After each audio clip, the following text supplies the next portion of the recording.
Good evening বন্ধুগণ। আমরা এখন আমরা এখন মহানন্দা সেতু পেরোচ্ছি।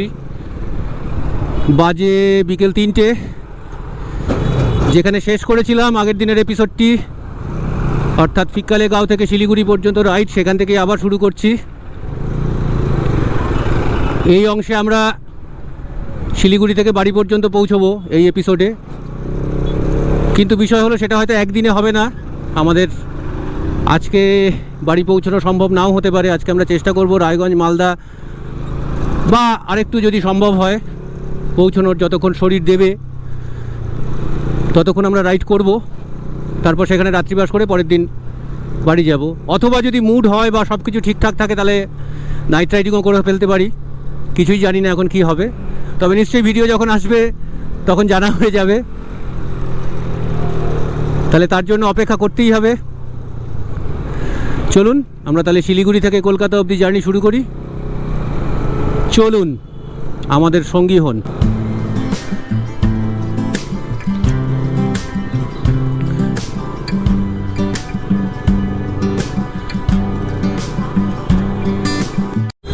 চলে এসেছি চম্পাশাড়ি মোড়ে। জ্যাম আমাদের এখনও সঙ্গ ছাড়েনি, আরও অনেকক্ষণ চলবে নিঃসন্দেহে। অন্তত বালাসন সেতুটা পার হওয়া পর্যন্ত এই যন্ত্রণা শেষ হবে না। এদিকে গরম প্রচণ্ড লাগছে, এবং দেখি কতক্ষণে একটু ফাঁকা জায়গায় পৌঁছানো যায়, ভালো রাস্তায় ওঠা যায়। চলে এসেছি দার্জিলিং মোড়। এখান থেকে বাড়ি বহু দূর, দেখতেই পাচ্ছেন জ্যামের কি অবস্থা।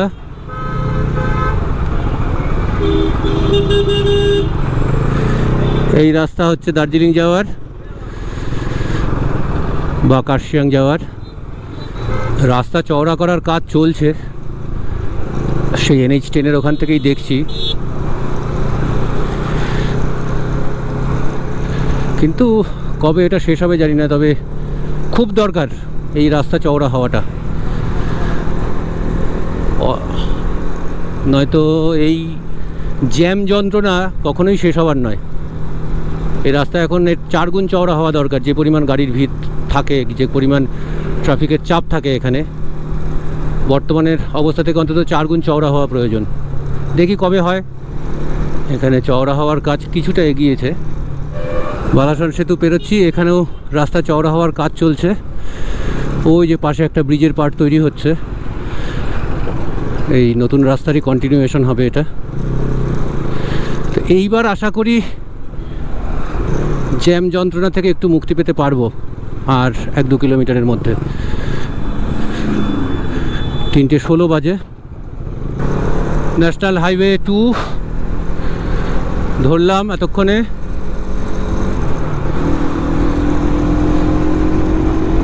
এইবার প্রবলেম কিছুটা সলভ হতে পারে। বাপি কত দূরে? আজকে এই প্রথমবার 70-এর বেশি স্পিড উঠলো 3 ঘন্টাতে। 3 ঘন্টার জার্নিতে 100 কিলোমিটারও আসা হয়নি। যেখান থেকে স্টার্ট করেছিলাম সেখান থেকে 70-75 কিলোমিটার মতন এসেছি।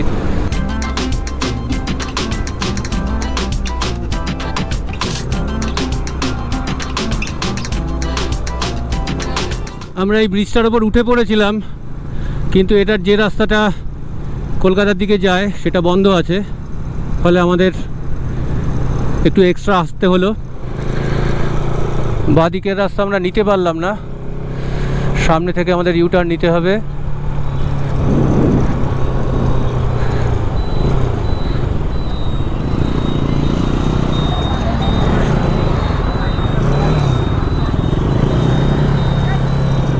এই যে এই সার্ভিস রোডটা ধরতে হবে।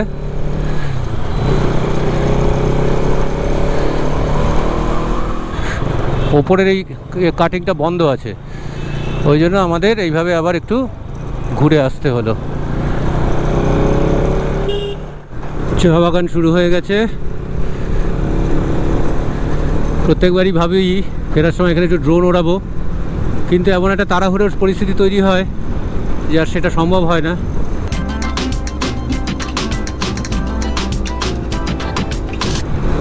কিষানগঞ্জ 92, রায়গঞ্জ 167, পূর্ণিয়া 172, মালদা 224।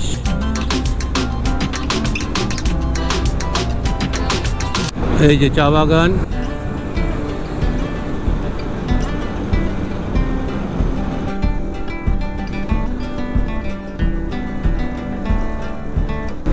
অদ্ভুতভাবে লেন চেঞ্জ করছে সামনের গাড়িটা, এর কোনো সেন্স নেই। রকমের পাবলিক দেখা যায়। এই যে ইন্ডিকেটর জ্বালিয়ে মাইলের পর মাইল চলে আসছে। ইন্ডিকেটর দিচ্ছে ডান দিকে যাবে, অথচ এক টানে সোজা চলে আসতেছে। এটাও একটা নমুনা কিন্তু। আর এই যে আমাদের জাতীয় বাহন,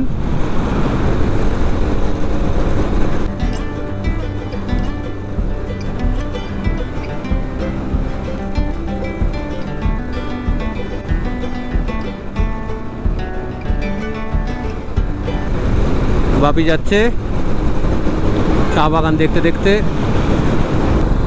এখানে প্রচুর কায়দা কানুন করা আছে।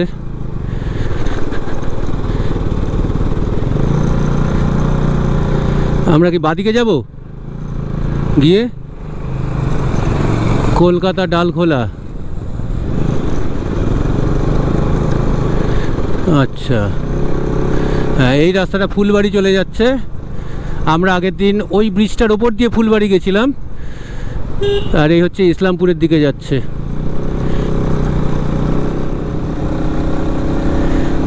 একটু পায়ের ব্যায়াম করে নিচ্ছে। ইসলামপুর এখান থেকে 48 কিলোমিটার। এই জায়গাটার নাম হচ্ছে ঘোষপুকুর। আগের দিনও বলেছিলাম যে আমরা যখন ব্রেকটা নিয়েছিলাম ঘোষপুকুরে চা খাচ্ছিলাম। এই ঘোষপুকুর থেকেই ফুলবাড়ির রাস্তা আর বাগডোগরা হয়ে শিলিগুড়ি যাওয়ার রাস্তা আলাদা হয়।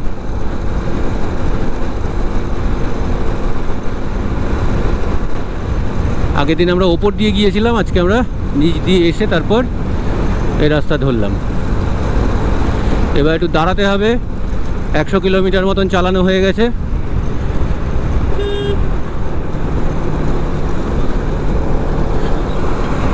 তো একটু টি ব্রেক নেব, জল খাবো। চা বানিয়েই বেরিয়েছি। মুশকিল হচ্ছে এই রাস্তাটাতে কোথাও গাছ নেই এখন অবশিষ্ট, যে একটু ছায়ায় দাঁড়াবো। আর গনগনে রোদ। দেখি একটু সামনে এগিয়ে যদি কোনো একটা ছায়া জায়গা পাই, গাছতলা পাই, দাঁড়াবো। আজকের জার্নির প্রথম টোল প্লাজা। আমরা এখনও ছায়া পাইনি, তাই দাঁড়াতেও পারিনি। টোল প্লাজা ক্রস করছি।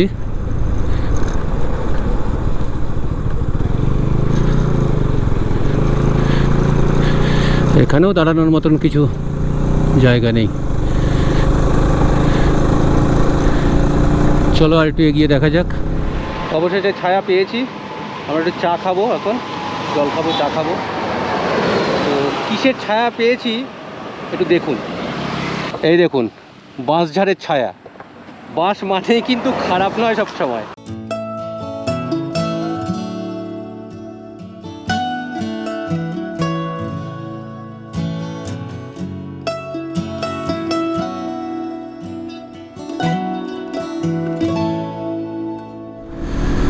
এই লাইটগুলো জ্বললে ব্যাপক লাগে, কিন্তু দারুণ লাগে।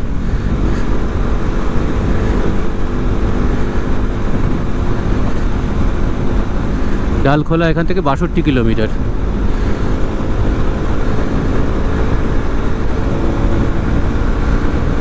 এই রাস্তাটার কন্ডিশন বেশ ভালো আছে। এদিকে সূর্য অনেকটা নেমে এসছে, যদিও সূর্যাস্ত হতে এখন অনেক বাকি আছে। দুপাশে ধান ক্ষেত, ব্যাপক লাগছে কিন্তু চালাতে।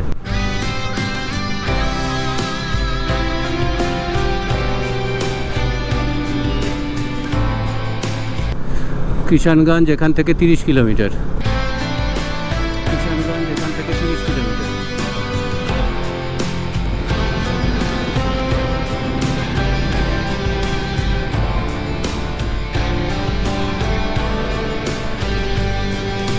ইসলামপুর বাইপাস শেষ হলো।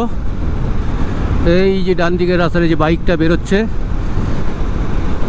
এই দিকের রাস্তাটা চলে গেছে ইসলামপুর শহরে, আর আমরা সোজা যাব। ডালখোলা এখান থেকে 50 কিলোমিটারের মতন হবে। এই তো বোর্ড দেখতে পাওয়া গেছে, কলকাতা 500 নিচে নেমেছে 484, রাঁচি 540, লখনৌ 864। আনডিউলেটেড একটা সিচুয়েশান, পট হোলস যাতা অবস্থা একদম। আবার কোথাও কোথাও ভালো রাস্তা এরকম, এবং এই ভালো রাস্তার মধ্যেই আনএক্সপেক্টেডলিও যখন খারাপ ব্যাপারগুলো চলে আসে, ফলে একটু চাপ হয়ে যায়। ঢুকে যাচ্ছে বোতলবাড়ির রাস্তা। এখন অনেকটা ভালো হয়েছে, এখানটা একটা প্যাথেটিক অবস্থা হয়ে থাকতো সব সময়। এই যে পেট্রোল পাম্পটা, এখানটায় রাস্তাটা খুঁজেই পাওয়া যেত না আগে। হ্যাঁ, পেট্রোল পাম্পটা আছে, রাস্তাটা ভালো হয়েছে। আমি শুনেছিলাম পেট্রোল পাম্পটা তুলে দিয়েছে। এই যে আরও কিছু নমুনা। এখন বাজে 5টা, আমরা প্রপার লাঞ্চ করতে দাঁড়িয়েছি পাঞ্জিপাড়াতে। একটা রেস্টুরেন্ট, একটা হোটেল আছে, লাইন হোটেল, খান হোটেল নাম। এখানকার দেশি চিকেন খুব ফেমাস। এখানে দাঁড়িয়েছি, অন্য সময় এখানে গাড়ির লাইন লেগে যায়। এখন বেলা হয়ে গেছে বলেই একটু ভিড়টা কম। ভেবেছিলাম হয়তো শেষ হয়ে গেছে, কিন্তু আছে। ওই জন্য আমরা এখানে লাঞ্চ ছাড়ছি 5টার সময়। ঝোলটা দারুণ খেতে, চিকেনটা খেয়ে দেখি। চিকেনটাও দারুণ খেতে, পিওর দেশি, একবার খাওয়া যেতে পারে। খান হোটেলে আমাদের খাওয়া দাওয়া হয়ে গেল। বাপি বারবার আমাকে থ্যাঙ্কস দিচ্ছে, কিন্তু বিষয় হলো এটার যদি, এই হোটেলটার জন্য যদি ধন্যবাদ প্রাপ্য হয় তাহলে সেটা রায়গঞ্জের গৌতমদাই আমাকে এই হোটেলের সঙ্গে পরিচয় করিয়েছিলেন। তো থ্যাংক ইউ গৌতমদা। এখানে রেটটা একটু বলি। হাফ প্লেট যেটা, সেটায় 3 পিস মাংস থাকে, 150 টাকা করে, আর রুটি 10 টাকা করে। তাহলে চলুন আবার এগোনো যাক। জারুল ফুল দেখতে দেখতে আমরা এগিয়ে যাই।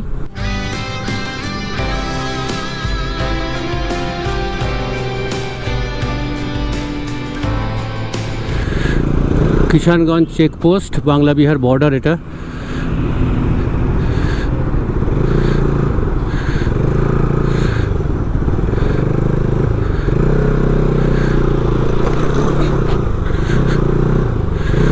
চেকিং চলছে।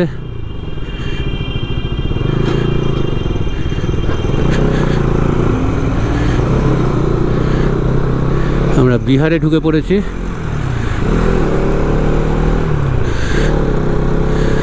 বেগুসরাই 246, মুজফ্ফরপুর 363, পূর্ণিয়া 65। আমরা আসার সময় এই ব্রিজটা দিয়ে এসেছিলাম, কিন্তু কলকাতা যাওয়ার রাস্তাটা এইদিকে নিচে। এই রাস্তাটা কিছুদিন আগেও বেশ যন্ত্রণাদায়ক ছিল, এখন অনেকটা ইমপ্রুভমেন্ট হয়েছে। অনেকটা মানে অনেকটাই। এই পুরো রাস্তাটা খানাখন্দে ভর্তি ছিল, দুলে দুলে যেতে হতো, দুলতে যাওয়ার সময় পুরো। এই লেনটা শিলিগুড়ি যাওয়ার লেন, কলকাতা থেকে শিলিগুড়ি যাওয়ার লেন। এই ওপরেরটা প্রচুর বাম্প দেওয়া আছে এখানে, স্পিড ব্রেকার একটু পরে পরেই দেওয়া রয়েছে।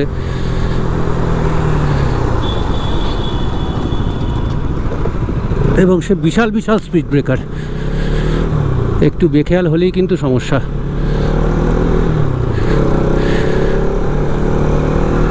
ওরে বাবা, আর কেউ ছিল না ফ্যামিলিতে? ডালখোলা 30, কলকাতা 475, পূর্ণিয়া 70, কাটিহার 98।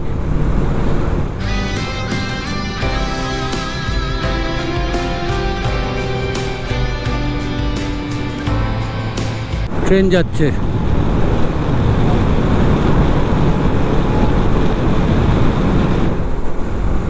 এই ডালখোলা থেকে কিষানগঞ্জ, এটা একটু আপডেট দিয়ে রাখি, বাপি বললো বলে মনে হলো যে হ্যাঁ ঠিকই।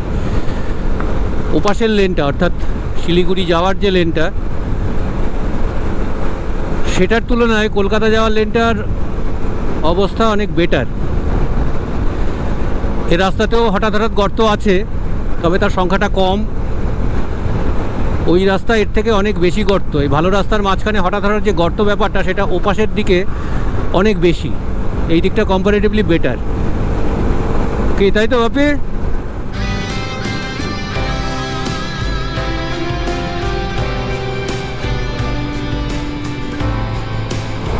আমরা চলে এসেছি ডালখোলা বাইপাসের মুখে। এই আমরা বাঁ দিকে ঢুকে গেলাম।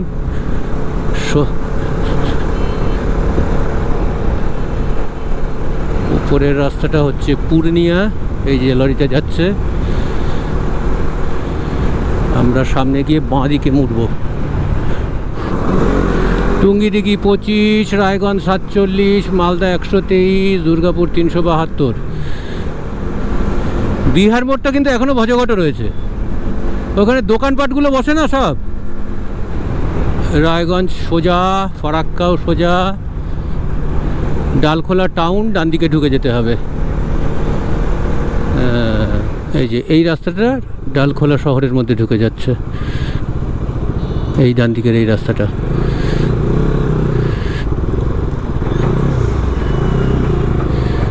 এই যে এই টেম্পোটা ঢুকছে যে,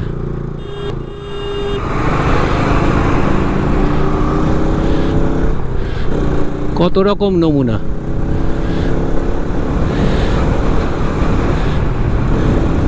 দেখাশোনা ফ্রি, কেনাকাটা আপনার ব্যক্তিগত ব্যাপার, সেই রকম কেস। ডালখোলা বাইপাস।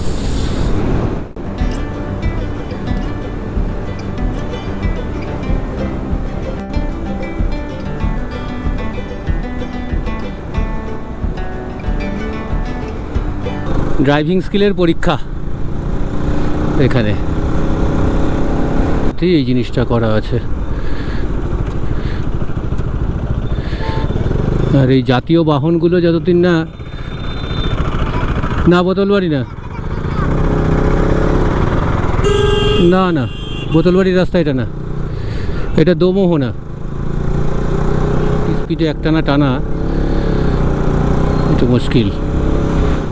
আমরা আসার সময় রায়গঞ্জ বাইপাস হয়ে এসেছি, রায়গঞ্জ শহরে ঢুকিনি।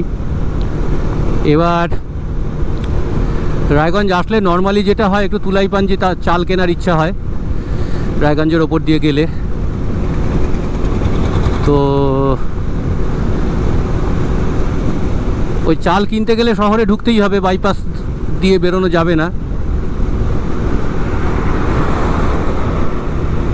এবার আমরা আজকে বেরোবো না করে বেরিয়েছি। আজকে অ্যাকচুয়ালি আমাদের পাহাড়ে থাকার কথা ছিল, এমার্জেন্সি কারণে বেরিয়ে এসেছি।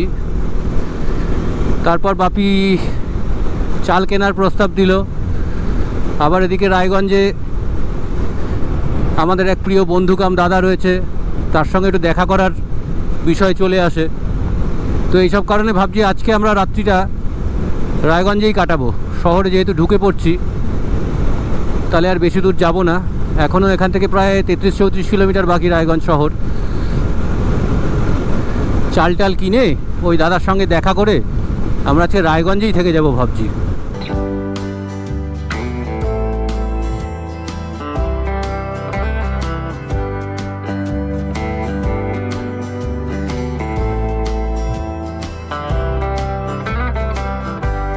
আমাদের পেট্রোল শেষ হয়ে এসছে প্রায়, ওই জন্য রিফিল করিয়ে নিচ্ছি কালকে সকালের জন্য। পেট্রোল ভরা হয়ে গেছে, আমরা আবার যাচ্ছি রায়গঞ্জের দিকে। এবার শহরে ঢুকবো।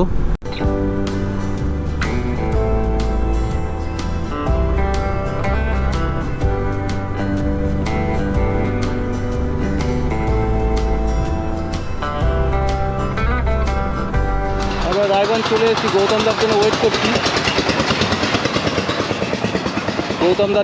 করছি। গৌতমদার এখানে আসার কথা। ওই যে চলে এসছে। হ্যাঁ, আপনি এখানে চলে এসছেন নাকি এখন? ওখানে গ্যারেজ গাড়ি ফাড়ি ওখানে রয়েছে তো। হ্যাঁ, থ্যাংক ইউ ওই চিকেনের খোঁজটা দেওয়ার জন্য। দারুণ খেয়েছি, তাই না? অনেকদিন এই হচ্ছে গৌতম দা। আগের ভিডিওতে রংপুর খোলার ভিডিওতে দেখা গেছে গৌতম দাকে। এই কিন্তু আমাদের ওই খান হোটেলের খোঁজ দিয়েছে।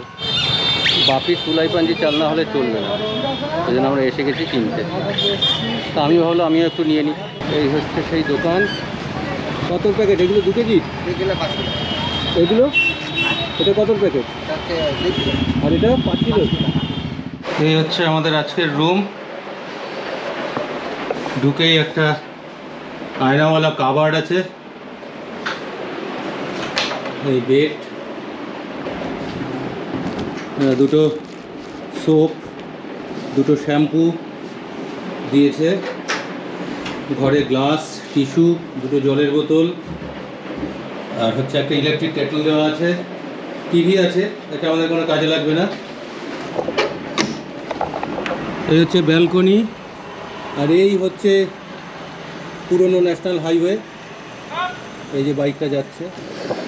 এই হচ্ছে ওয়াশরুম, সবই ঠিকঠাক আছে। এইটা এখন আর কোনো কাজে লাগবে না।